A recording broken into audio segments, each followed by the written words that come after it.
sulg kui närtsimatu null, mis passib tühja metsasalus puutumata maailma valust. Võidla paljult otsib hääli, minu leidis nüüd temaga räägin, küsin kust kaugelt tulid tuul. Ta kargusest veel võbeleb mu huul, tulin sealt, kus sina lähed, astun tänna, kus ümbritsev on juba raiutud su päev. Ja milline siis on see maa, mis ootab mind ees, soe magus hubane nagu karamelli ekleer.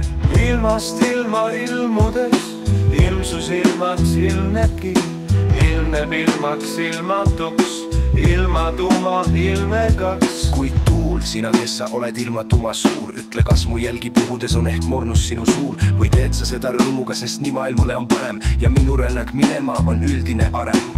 Ei ühte ega teist ei saaks õigeks lugeda, sest tuulele südamesse ei saa keegi pugeda. Mul pole rõõmu ega kurbust, lihtsalt korda kõik ma teen. Maailm läheb edasi ilma, et muutuks tema meel. Eks ma nii vist aimasin, tunne oli õige, mullalesu jäljed normist ainult väike võige. Kas tunned hirmu? Ega vist olen ausalt öeldes rahul, mis kasu sellest oleks, kui oleks torisev ja pahur. Mul oli ju hea rännak, tundsin korki lõkke sooja, vahel krahmasin vaid kokku, vahel olin tooja. Nüüd tunnengi ma rahvestust, väsinud olen ära, jätan oma tarkused neile, kellel silmis on veel sära. Ilmast ilma ilmudes ilmsus ilmaks ilmnebki, ilmneb ilmaks ilmatuks, ilma tuma ilmekaks. Ilmast ilma ilmatust ilmub ilmsus ilmana, ilmub ilmsiks, ilmub ilmseks, ilmub ilma tuma ilmse ilmsusena ilmnevaks.